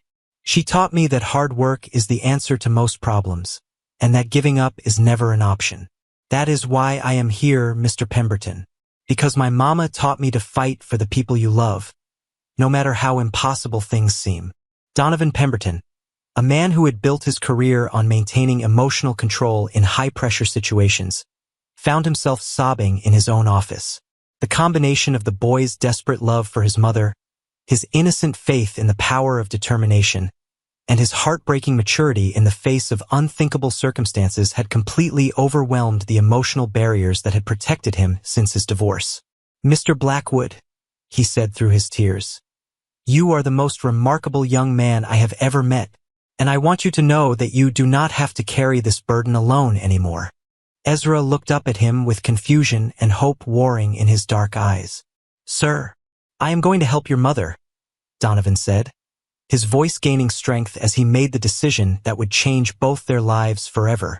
"Not because you have earned it through employment, but because you have shown me what real courage looks like." He moved to his desk and picked up his phone, dialing a number from memory. "Dr. Amanda Reeves? This is Donovan Pemberton. I need you to connect me immediately with the best oncologist in Seattle. Yes, I know it is urgent. No, this cannot wait." As he spoke, Ezra sat frozen in his chair, afraid to believe what he was hearing. "Mr. Pemberton, what are you doing?" "I am making sure your mother gets the treatment she needs," Donovan replied, covering the phone with his hand. "And I am making sure your family never has to worry about money for medical bills again." The next hour became a blur of phone calls and urgent conversations. Donovan contacted Dr. Patricia Williams directly, arranging for Vivian Blackwood's treatment to begin within 48 hours. He authorized the transfer of $47,000 from Pemberton and Associates Emergency Fund to Seattle Cancer Care Alliance. He called his personal lawyer to establish a medical trust that would cover any additional treatment costs that might arise. But most importantly, he called for his car and driver, preparing to personally escort Ezra home to deliver news that would change everything for the Blackwood family. "Mr. Blackwood," he said as they prepared to leave the office, "you came here looking for a job, but you have given me something far more valuable. You have reminded me what it means to love someone more than yourself." As they rode the elevator down to the lobby, Donovan found himself thinking about his own son and the relationship he had allowed to deteriorate through pride and hurt feelings. If an 8-year-old could show such courage in fighting for his family, perhaps a 45-year-old man could find the strength to rebuild the connections that really mattered. The lobby crowd was still waiting when they emerged, and the sight of their CEO personally escorting the young applicant created a ripple of amazement that would become part of company legend. But Donovan barely noticed their stares. His attention was focused entirely on the small boy walking beside him, and on the drive across Seattle that would bring them to a modest apartment where a dying mother was about to learn that her son's impossible plan had somehow succeeded beyond anyone's wildest dreams. The drive from downtown Seattle to the Beacon Hill neighborhood took 23 minutes through afternoon traffic, but for Ezra Blackwood, it felt like traveling between two different worlds. He sat in the passenger seat of Donovan Pemberton's Mercedes S-Class, his manila folder clutched against his chest, still struggling to process the reality of what had just occurred in the CEO's office. The leather seats were softer than any furniture in his apartment, covered in buttery cream-colored hide that probably cost more than his family's monthly rent. The car moved with whispered smoothness that made his mother's 15-year-old Honda seem like a relic from another century, and the man beside him had just promised to save his family with the casual ease of someone ordering lunch. The interior of the Mercedes was a study in understated luxury. Real wood trim that gleamed with perfect maintenance, climate control that maintained optimal temperature without any visible effort, and a sound system that played classical music at just the right volume to provide ambience without interfering with conversation.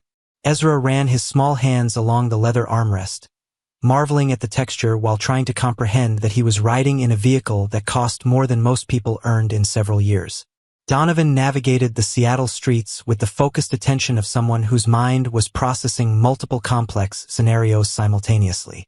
The emotional breakthrough in his office had left him feeling both energized and vulnerable, as if a weight he had been carrying for 2 years had suddenly been lifted, while simultaneously revealing the depth of his own isolation. Making those phone calls, authorizing those financial transfers, watching hope bloom in an 8-year-old's eyes, it had reminded him what it felt like to use his resources and influence for something that truly mattered rather than simply accumulating more wealth and status.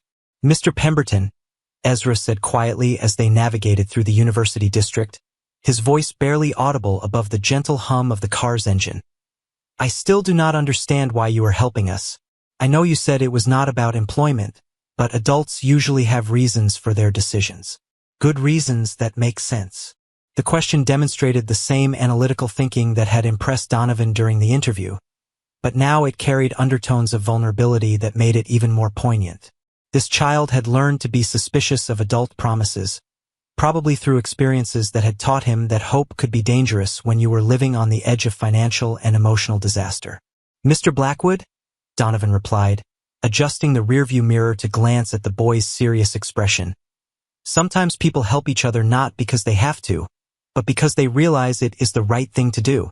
Your courage today reminded me of something I had forgotten about myself. Something I lost somewhere along the way while building my company and trying to protect myself from getting hurt again." He paused at a red light, using the moment to collect his thoughts. "I have been so focused on business success and protecting myself emotionally that I forgot what it means to use my resources for something that genuinely matters. You reminded me that real success is not measured in profit margins or quarterly reports." "But $47,000 is a lot of money," Ezra said, his 8-year-old mind still struggling with the magnitude of what was happening. "Most people do not just give away that much money to strangers." "You are right," Donovan agreed, turning on to Martin Luther King Jr. Way as they approached Beacon Hill. "Most people do not. But most people have never met someone like you. Someone who would spend months researching companies and practicing job interviews because he loves his mother so much that he believes he can solve the impossible." As they drove through the changing neighborhoods, Donovan found himself observing the gradual transition from the affluent areas near the university to the working-class community where Ezra lived. The houses grew smaller and closer together, the cars parked on the streets grew older, and the commercial establishments shifted from upscale coffee shops to discount stores and check-cashing services. It was a visual reminder of the economic disparities that existed within the same city, often separated by just a few miles of geography. "Mr. Pemberton," Ezra said as they turned onto South Henderson Street, pointing toward a modest 3-story brick building that stood among similar structures dating from the 1970s. "That is our building. We live in apartment 3B. Mama should be home from her first job by now. She rests for about an hour before she has to leave for her evening shift at the office buildings downtown." The Beacon Hill apartments stood in stark contrast to the gleaming corporate towers they had left behind. The building had been constructed with functional efficiency rather than aesthetic appeal, its rectangular windows and practical design speaking to an era when housing was meant to provide shelter rather than status. The exterior showed its age, brick that had weathered 4 decades of Seattle rain, concrete steps worn smooth by thousands of footsteps, and a parking lot of cracked asphalt with determined weeds growing through the fissures. But despite its obvious age and modest circumstances, the building was clean and well-maintained.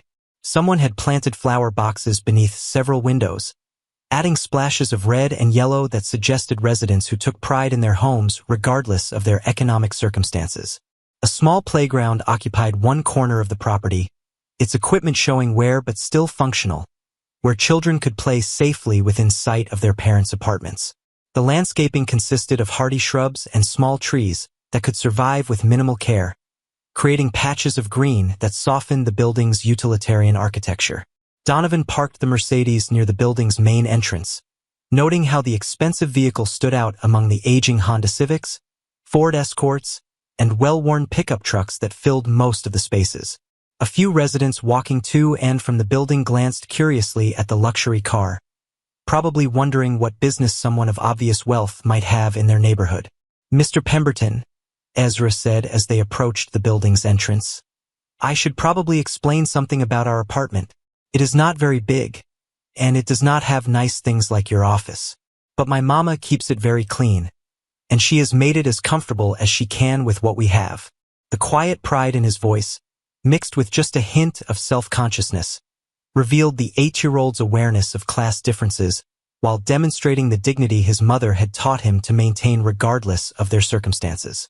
"Mr. Blackwood," Donovan replied gently, "a home's value is not measured by its size or the cost of its furnishings. It is measured by the love of the people who live there." They climbed 2 flights of concrete stairs, Donovan observing how Ezra moved with the confident familiarity of someone who had climbed these steps hundreds of times while carrying groceries, laundry, or school supplies that weighed nearly as much as he did. The stairwell was narrow but spotlessly clean, its industrial green paint showing wear around the handrails where countless hands had gripped the metal over the years. The hallway on the 3rd floor was narrow but well-maintained, its industrial carpeting worn but recently vacuumed. Apartment doors were spaced every 12 feet, creating intimate living spaces that suggested families existing in close proximity to their neighbors. The sounds of daily life filtered through thin walls, a television playing the afternoon news in Spanish, a baby crying briefly before being soothed by what sounded like a lullaby, the clatter of dishes being washed in a nearby kitchen, and the muffled sound of children playing in an adjacent apartment. Ezra paused outside apartment 3B, suddenly seeming smaller and more vulnerable than he had appeared in the corporate environment.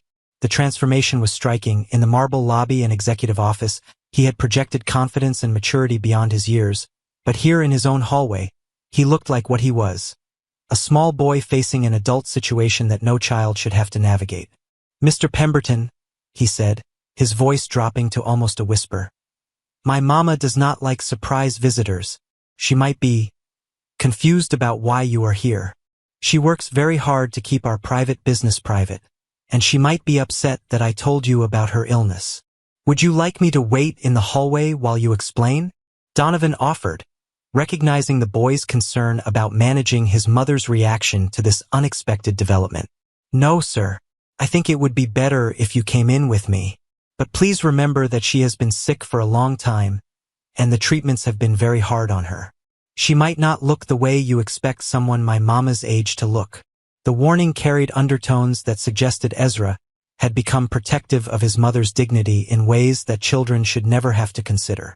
It spoke to a relationship where roles had been partially reversed, where the child had taken on responsibilities for protecting the parent's emotional well-being. Donovan nodded his understanding as the boy produced a key from his pocket. A single key on a small keychain that featured a faded photograph of the 2 of them together, probably taken during happier times before illness had invaded their lives. The interior of apartment 3B told the story of a family facing crisis with remarkable grace and determination. The living room was small, perhaps 12 feet by 15 feet, but immaculately organized, every surface clean and every object in its designated place. The attention to detail was extraordinary. Magazines arranged in perfect stacks on the coffee table, a throw blanket folded with military precision across the back of the couch, and even the television remote controls lined up with geometric accuracy on a small side table. The furniture was clearly secondhand, purchased from thrift stores or inherited from previous owners, but everything had been arranged with care and artistic attention that transformed functional necessity into something approaching beauty. The couch, while showing wear along the arms and cushions, was covered with carefully positioned throw pillows in coordinating colors that hid the worn spots. A coffee table that showed rings from countless cups of coffee had been refinished with obvious skill and topped with a small arrangement of artificial flowers that looked surprisingly elegant.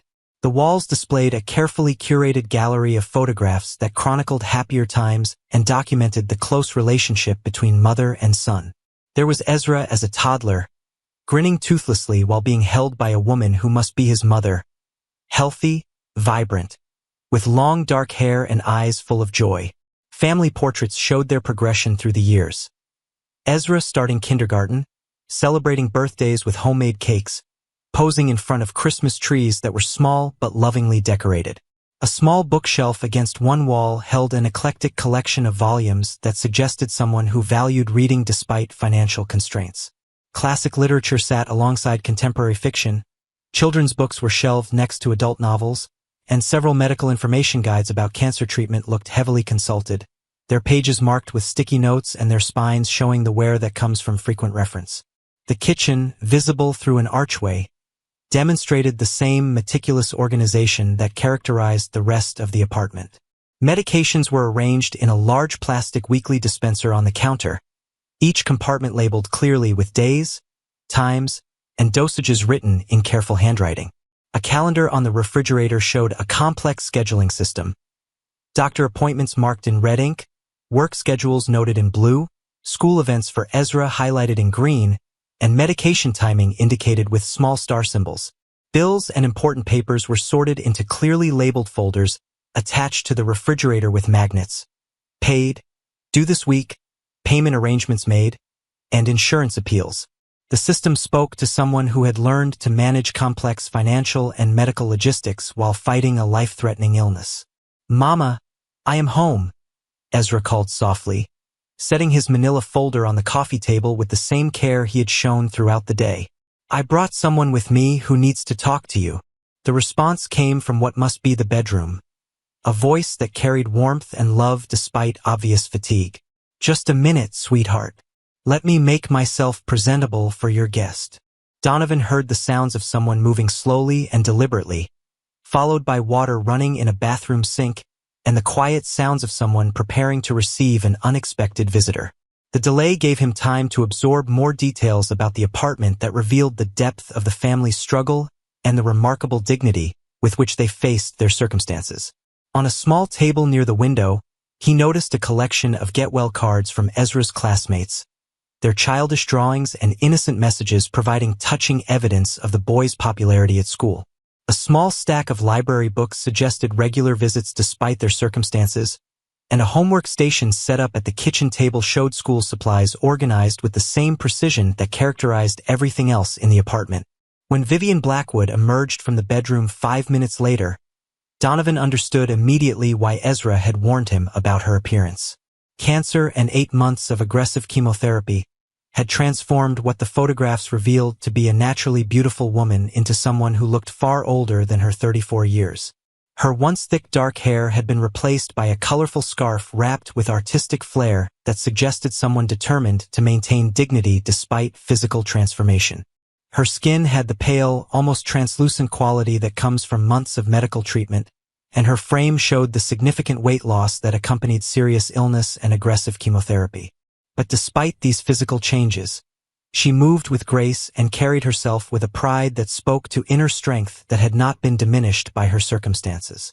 Most remarkably, her eyes, the same dark, intelligent eyes that her son had inherited, held a strength and determination that transcended physical appearance. As she took in the sight of a strange man in an expensive suit standing in her modest living room, those eyes showed wariness rather than fear, protection rather than vulnerability, and the unmistakable alertness of a mother prepared to defend her child against whatever adult judgment or intervention might be forthcoming. "Ezra," she said carefully, moving to position herself between her son and the visitor with the protective instincts of someone who had learned that unexpected adult attention was often problematic. "Who is this gentleman, and why is he in our home?" Her voice carried the controlled authority of someone accustomed to managing difficult situations while protecting her child from adult complexities he should not have to navigate. Even weakened by illness, she projected the unmistakable presence of a mother who would fight for her son regardless of the odds against her. "Mama," "This is Mr. Donovan Pemberton," Ezra replied, his voice carrying an excitement that had been building since they left the corporate office. "He is the Chief Executive Officer of Pemberton and Associates, and he wants to talk to you about my job interview." Vivian's expression shifted from wariness to something approaching alarm, her protective instincts fully activated by the mention of an interview she knew nothing about. "You're what?" "Ezra Michael Blackwood. What have you been doing today instead of coming straight home from your professional development day?" The use of his full name carried the unmistakable tone of a mother who had discovered that her child had been engaging in activities that were both unauthorized and potentially problematic. Donovan recognized the universal sound of parental concern mixed with impending discipline, a tone that transcended economic circumstances and reminded him of his own childhood experiences with maternal authority. "Mrs. Blackwood," Donovan interjected gently, stepping forward with his hands visible and his posture non-threatening, "please allow me to explain the situation. Your son came to our office this morning seeking employment, and I wanted to discuss his remarkable presentation with you personally." "Employment?" Vivian's voice rose slightly, though she clearly struggled to maintain composure in front of a stranger who represented a world she did not fully understand. "He is 8 years old. He should be in school learning age-appropriate subjects, not bothering busy business people with childish fantasies about working." "Mama, it was not a fantasy," Ezra said, his voice carrying the patient tone of someone who had prepared for this conversation and understood his mother's protective concerns. "I researched everything very carefully.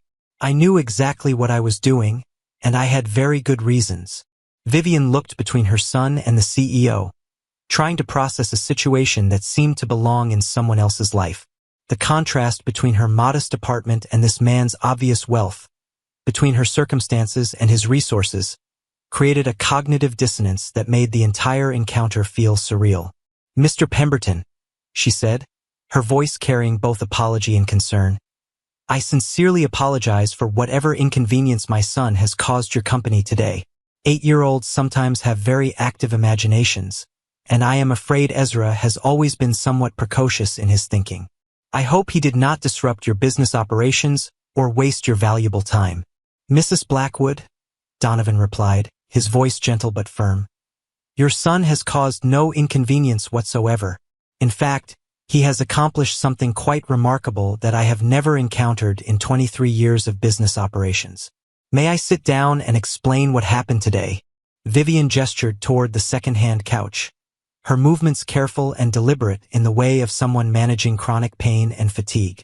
She settled into a chair across from him, maintaining the protective posture of a mother ready to defend her child against whatever adult judgment might be forthcoming while simultaneously trying to understand why a CEO would personally visit their modest apartment.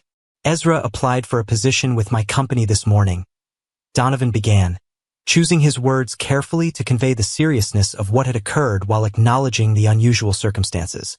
"He presented a professionally prepared resume, submitted to a formal interview conducted by our head of human resources, and demonstrated qualifications and maturity that were unprecedented for someone his age." He paused, observing Vivian's growing confusion and concern. "During the interview process, he explained that he was seeking employment because your family is facing medical expenses that insurance will not cover, and he believed that earning money through work was the most reliable solution to your crisis." The effect of these words on Vivian was immediate and profound. Her carefully maintained composure cracked like glass under pressure, revealing the fear and exhaustion she had been hiding behind maternal strength and protective determination. "He told you about my diagnosis? He told a complete stranger about our private medical business. He told me about the experimental treatment that costs $47,000. Donovan replied softly, recognizing the pain his words were causing while understanding the necessity of complete honesty. "He told me that you have 6 to 8 weeks before the window for that treatment closes permanently. And he told me that he believed he could earn enough money to pay for it by securing employment with my company." Tears began flowing down Vivian's cheeks as she looked at her son with a mixture of love, pride, and heartbreak that was almost too intimate for a stranger to witness. The expression on her face revealed the devastating reality of a mother who had been trying to protect her child from adult knowledge while that same child had been working desperately to save her life. "Ezra, sweetheart," she said, her voice breaking with emotion. "You cannot earn that kind of money. No 8-year-old in the world could earn $47,000 in 6 weeks. Why did you think that getting a job could possibly solve this problem?" "Because I had to try, Mama," Ezra replied, moving to kneel beside her chair with the same earnestness he had shown throughout the day. "I could not just sit here and watch you get sicker while I did nothing to help. You taught me that when people you love need help, you find a way to help them, no matter how impossible it seems."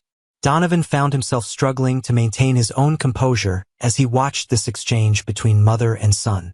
The love between them was so pure, so absolute in its devotion, that it made his own family relationships feel shallow and complicated by comparison.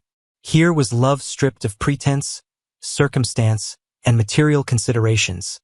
Simple, direct, and powerful enough to motivate extraordinary courage. "Mrs. Blackwood," he said, his voice thick with emotion he had not expected to feel so powerfully. "Your son spent months researching companies, preparing his presentation, and developing a comprehensive plan to save your life. In 45 years of living and 23 years in business, I have never encountered such determination, such selfless love, and such remarkable courage." Vivian looked up at him through her tears, trying to process the implications of what he was telling her. "Mr. Pemberton, I appreciate your kindness in listening to him and treating his request with respect instead of simply dismissing him. But surely you understand that this situation is impossible.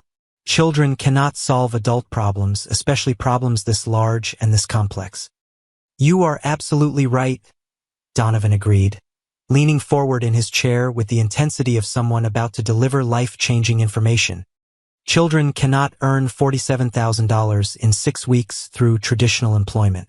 But adults who have been moved by a child's extraordinary courage can make other arrangements." The words hung in the air like a challenge to reality itself. Vivian stared at him, afraid to hope, afraid to believe what his tone and expression seemed to be promising, afraid that she had misunderstood something fundamental about this conversation. "I have already contacted Dr. Patricia Williams at Seattle Cancer Care Alliance," Donovan continued, reaching into his jacket pocket to withdraw a business card along with several official-looking documents. "Your treatment has been scheduled to begin this Friday morning at 8 o'clock. All expenses associated with the experimental therapy have been covered through a medical trust established this afternoon specifically for your care." Vivian's hands shook as she accepted the business card and documents, reading the doctor's name and appointment details with the careful attention of someone who had been desperately waiting for this information for months. The papers were real, official, bearing the letterhead of the medical center and the signatures of administrators who had the authority to make such arrangements. "I do not understand," she whispered, her voice barely audible as she tried to comprehend what was happening. "How is this possible? $47,000. That is more than I earn in 2 years working both jobs. How can you possibly afford to just give away such an enormous amount of money to people you do not even know?" "Mrs. Blackwood," Donovan replied, his voice carrying the quiet conviction of someone who had made a decision that felt absolutely right. "I built my company to be successful so that success could be used for meaningful purposes. Your son's courage today reminded me why I went into business in the first place. To solve problems that seem impossible, to help people who need help, and to use resources and influence for purposes that matter more than profit margins and quarterly reports." "But this is charity," Vivian said, her pride warring with her desperation. "We are not charity cases. I work 2 jobs. I pay my bills. I take care of my responsibilities." "This is not charity," Donovan said firmly. "This is recognition. Recognition of your son's extraordinary courage, recognition of your strength as a mother, and recognition that some problems are too big for any individual to solve alone, no matter how hard they work or how much they sacrifice." Ezra looked between his mother and the CEO, hardly daring to believe that his impossible plan had somehow succeeded beyond his wildest dreams. "Mama, does this mean you can get the treatment? Does this mean you are going to be okay?" Vivian pulled her son into her arms, holding him with the fierce protectiveness of someone who had been facing the possibility of leaving him alone in the world. I think it means we have been given a miracle, sweetheart. A miracle that came because you were brave enough to fight for something that everyone else said was impossible. Not a miracle, Donovan said quietly, watching the reunion with tears in his own eyes. Justice. Your son's love for you deserved to be rewarded. His courage deserved to succeed. And you deserve to live to see him grow up into the remarkable man he is already becoming. The apartment fell silent except for the sounds of a mother and child crying together. Tears of relief, hope, and gratitude that seemed to wash away months of accumulated fear and desperation. Donovan sat quietly, allowing them this moment of private connection while reflecting on how profoundly this day had changed his own perspective on what constituted success, failure, and meaningful achievement. Mr. Pemberton, Vivian said finally, her voice thick with emotion she could barely control. I do not know how to thank you. I do not know how to repay this incredible kindness. $47,000 is more money than I will probably ever be able to give back to you. You repay this gift by getting well, Donovan replied firmly, his voice carrying the authority of someone accustomed to making important decisions. By being the mother that your remarkable son deserves. By teaching him that love and determination can overcome impossible obstacles. Because that is exactly what he has accomplished today. By living to see him graduate from high school, go to college, start a career, and maybe have children of his own who will hear the story of how their grandfather saved their grandmother's life when he was 8 years old. He stood to leave, recognizing that this family needed time to process what had happened without the presence of a stranger, however well-intentioned his involvement had been.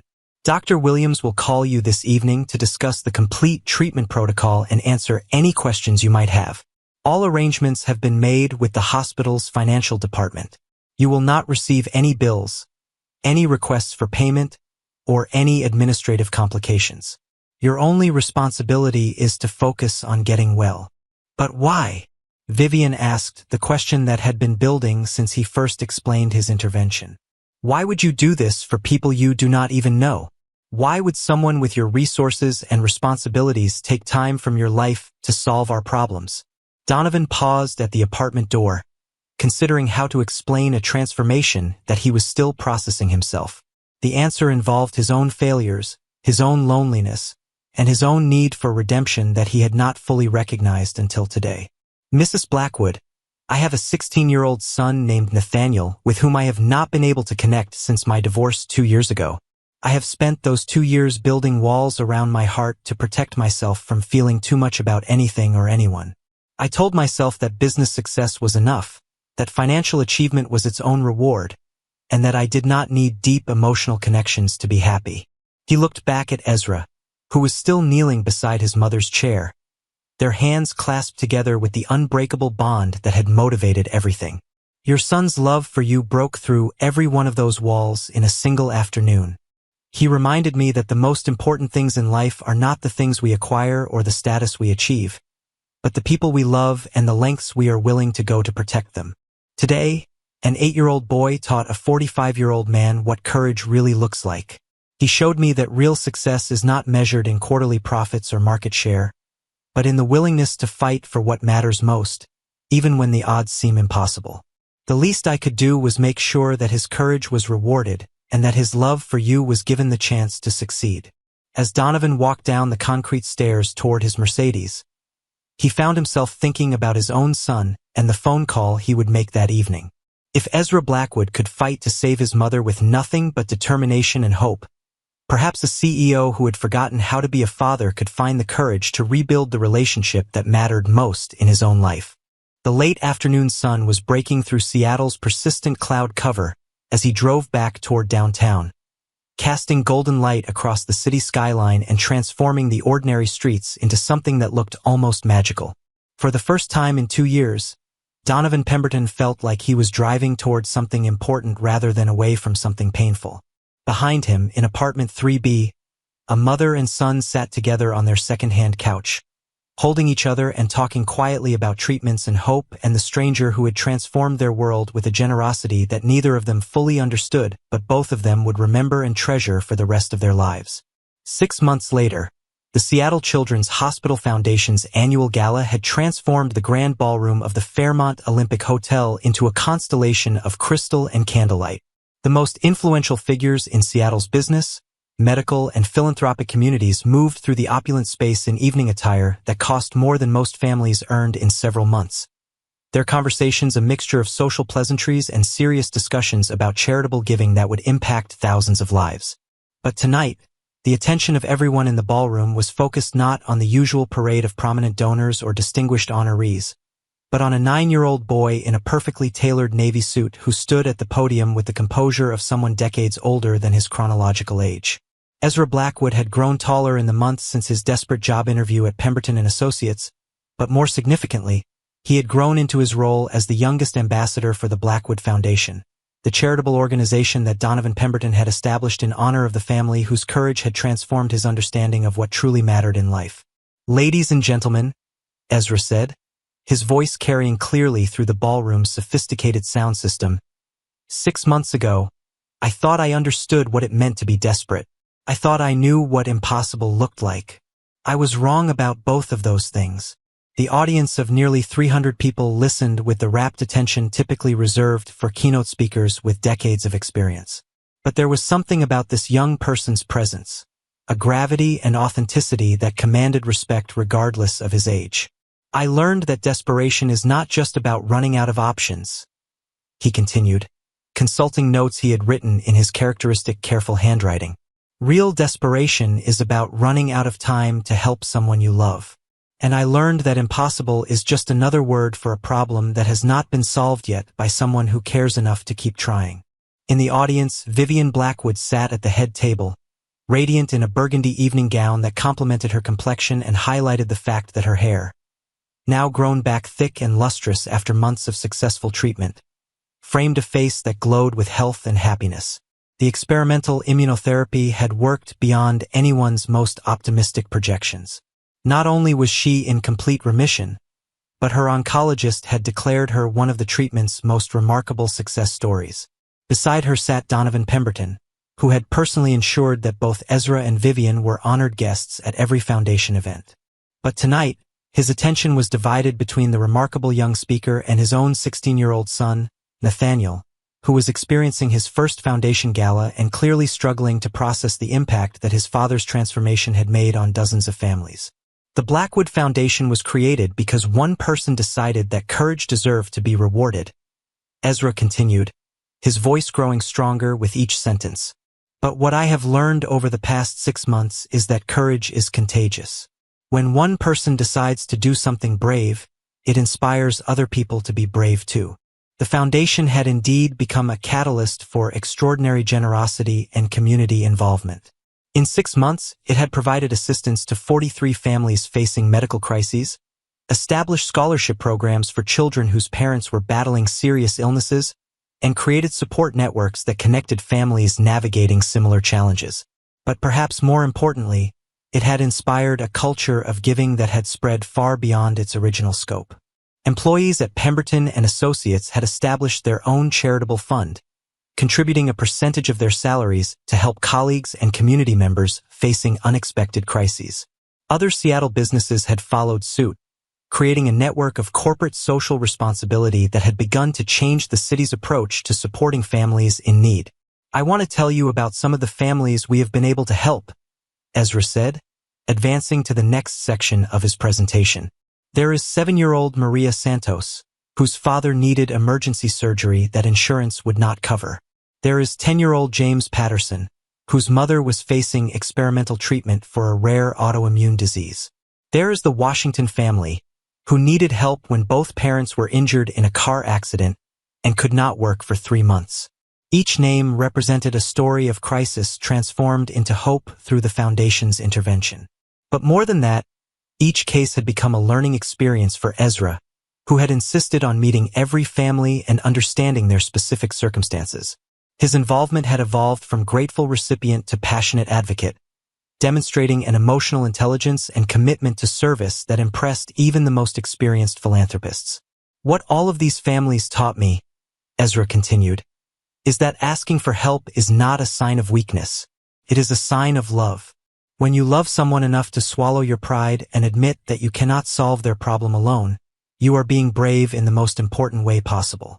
The statement carried particular weight coming from someone who had demonstrated exactly that kind of courage. Ezra's story had become legendary in Seattle's charitable circles, but he had resisted all attempts to sensationalize or exploit his experience. Instead, he had used his platform to highlight other families and advocate for systemic changes that would prevent others from facing similar desperation. At a corner table near the back of the ballroom, Cordelia Ashworth sat with several colleagues from Pemberton and Associates, still marveling at the transformation she had witnessed over the past 6 months.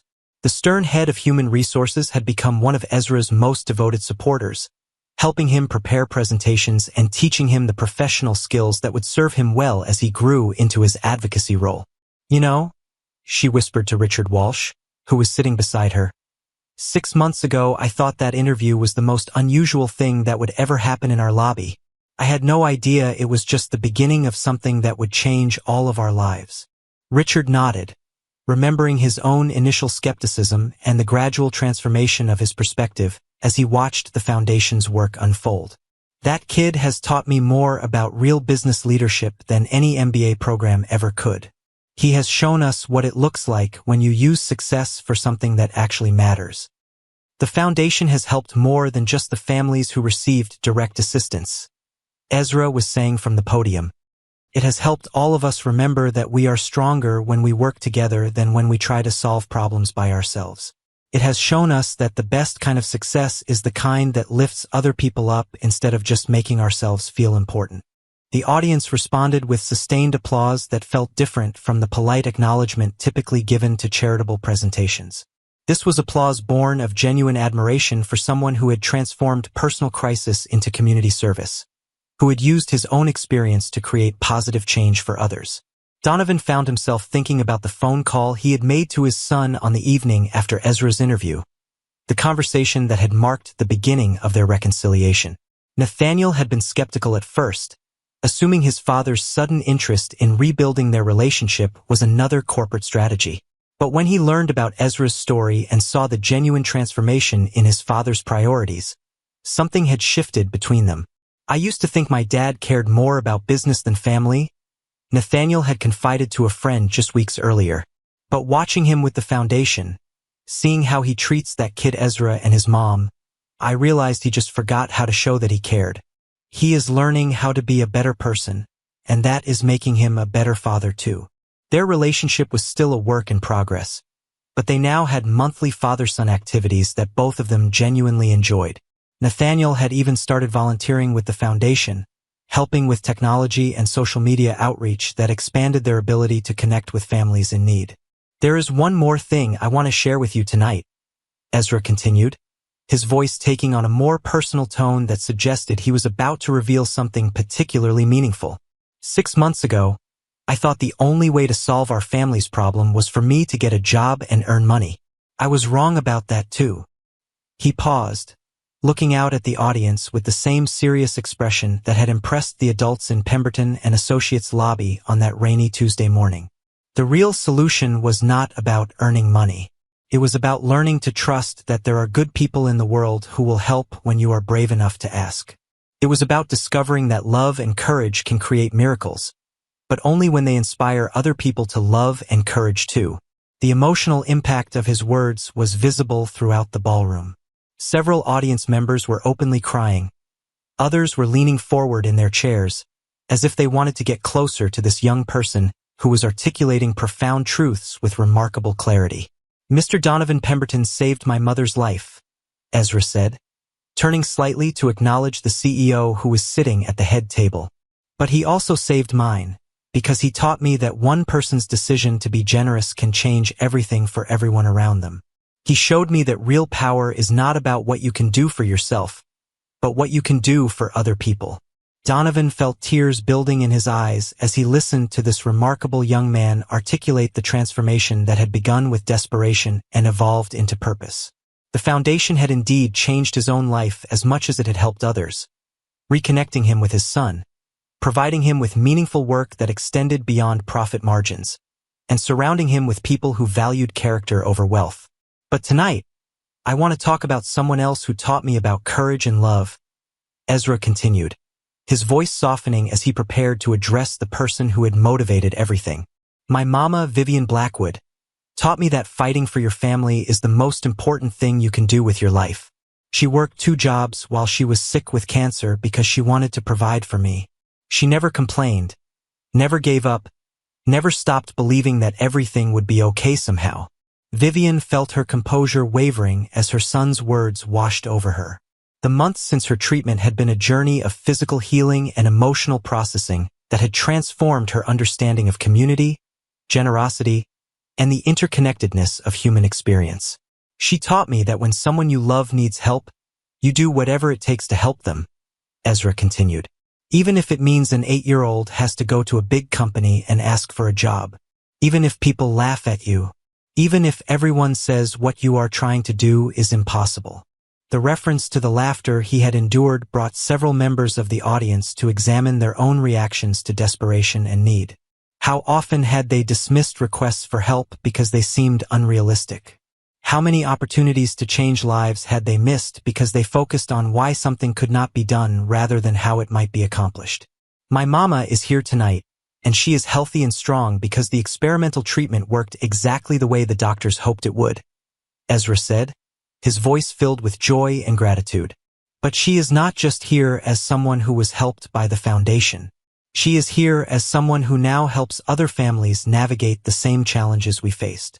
Indeed, Vivian had become one of the foundation's most valuable volunteers, using her experience with medical bureaucracy and insurance appeals to help other families understand their options and advocate for necessary care. Her combination of practical knowledge and genuine empathy made her uniquely qualified to support people facing similar crises.